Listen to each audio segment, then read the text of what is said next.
Welcome back, traders and investors. I'm Rob Hoffman from Become a Better Trader, here to go ahead and show you more key tools and techniques that you must know as a professional trader. Okay, gang, well, what I want to do in this video is talk about the support and resistance break trade, also known as the 2-bar break trade, or sometimes referred to as the 5 to 7 bar rule trade by my student family. Basically, what this is, it's a combination of a couple of different types of tools to identify on more of a swing trade basis. This is a tool that I personally developed from more of a swing trade analysis perspective for both stock and options trading.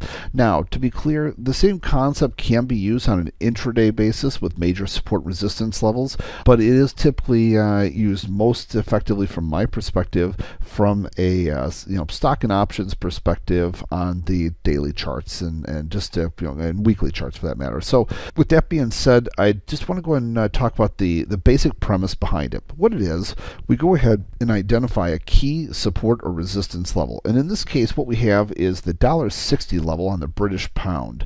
This $1.60 level for the last couple of years actually has gone ahead and been a key support and resistance level.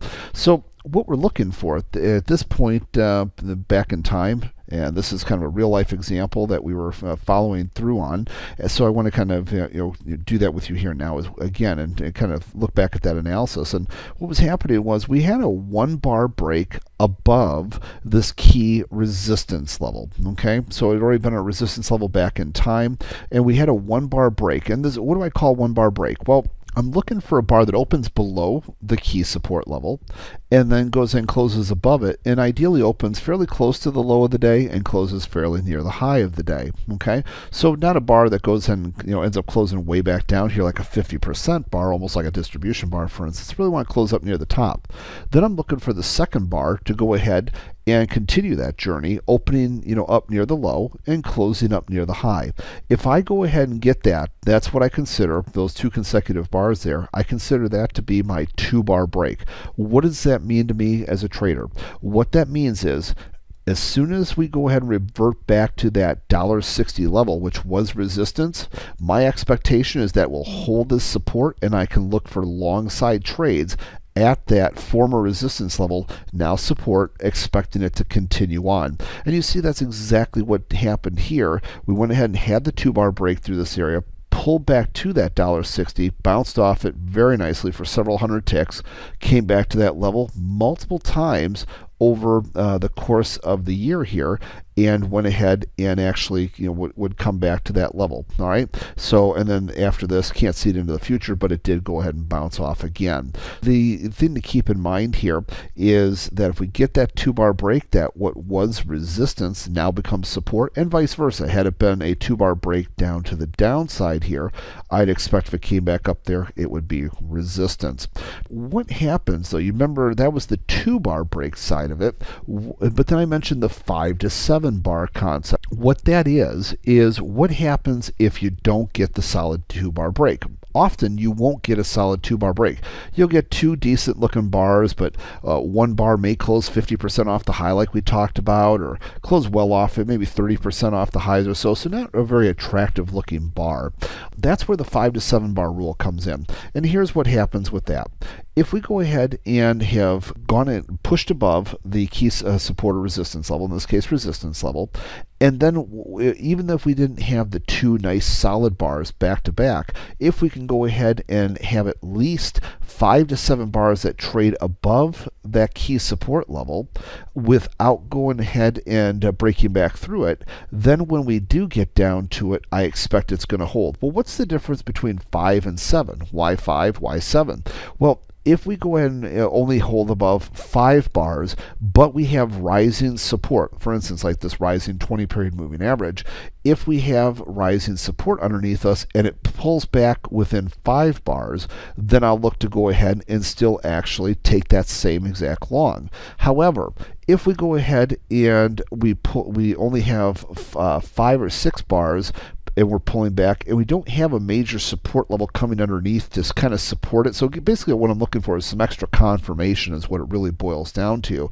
So if we don't have that extra confirmation, like a 20-day moving average coming up underneath us, or some sort of rising channel of key support or resistance, maybe a 20, 50, 200 period moving average could be one of several of the majors, then I want to go ahead and actually wait for 7 bars. And that way, if it goes ahead and doesn't touch for over 7 bars, so here we got 1, 2, 3, 4, 5, 6, 7, 8, 9. We've got lots of bars here before we ever touch this level. Then when it gets down there, I'm going to go ahead and assume that the support is going to hold and look for long side trades in that area. Okay, let's look at another example here to help illustrate the point.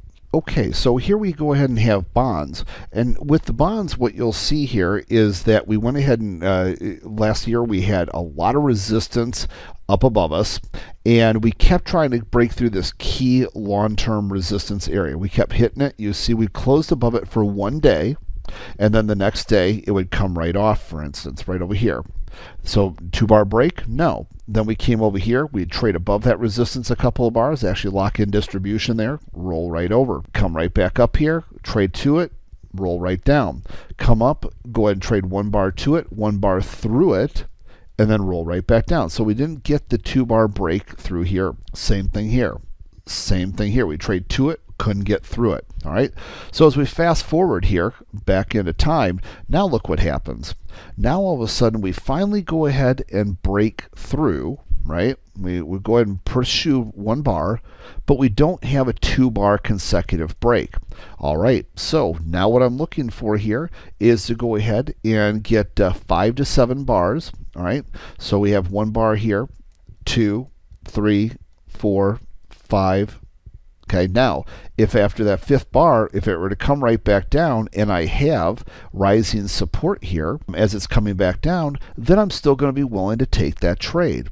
Now, if this 20-day moving average wasn't so close, let's say it was way down here, then I would insist upon the extra 2 days there, so making it 7 bars. And then if it came back down to this level and the 20-day wasn't there, then I go ahead and be willing to take the trade anyways. So that's where the 5 to 7 bar difference goes and comes in. 5 bars if you've got very important key daily support coming in here, if it's a daily chart you're working with. Otherwise, if you don't have that support, then 7 days.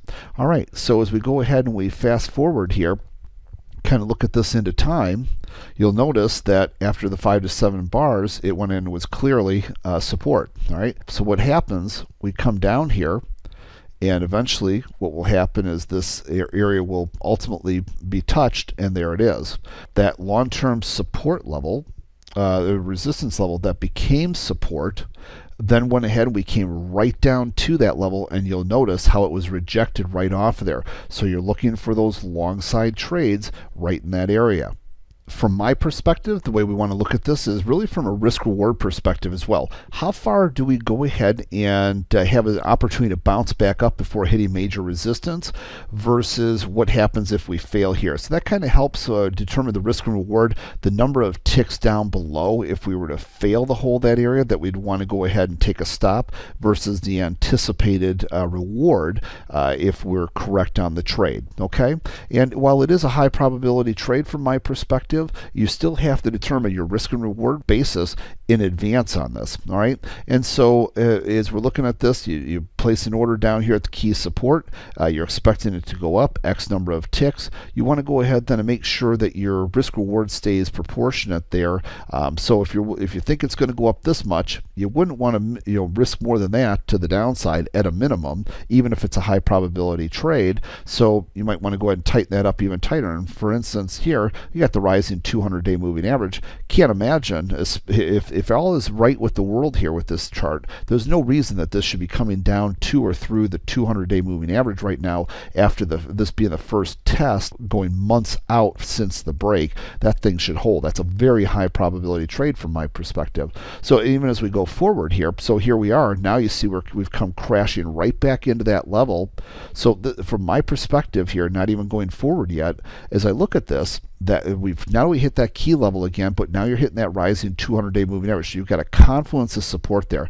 It shouldn't be going much beyond that, a very small percentage beyond that, and yet you can see the major resistance is up here. So there's a great opportunity up to here, but there's no reason to risk much more than this 200-day moving average, because if it's going through that key support and that 200-day moving average, something's wrong. So we're going to go ahead and just look and see what kind of happens here, and you see we went ahead and kind of bounced off there again. So this is just kind of an example of how to go ahead and use this two-bar break system initially. The two-bar, of course, allows us to be much more active, much more quicker, but if it doesn't give the 2 bars, then how we use the 5 to 7 bar technique to go ahead and determine that something is in fact now support or resistance, so that when we get back down to those areas, we can expect bounces from them. Okay, so I hope you enjoy that tool, because that can be a great tool to be used with underlying equities or certainly options when you're not expecting it to go down any further. For instance, you expect to find key support here. You can always be a seller of puts as an example,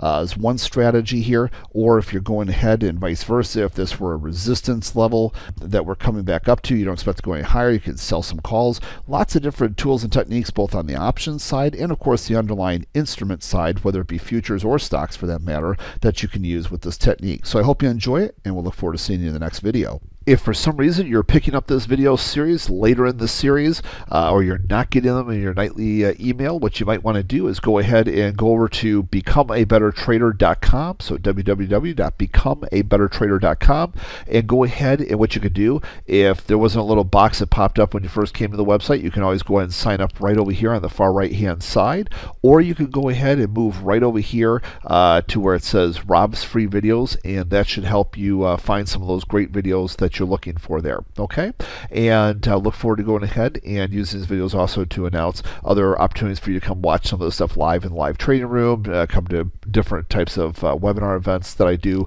educationally, where you guys could talk to me and interact with me live. Okay, so you guys have a great day, and I look forward to seeing each and every one of you in the next special professional series trading video here. Take care, everyone.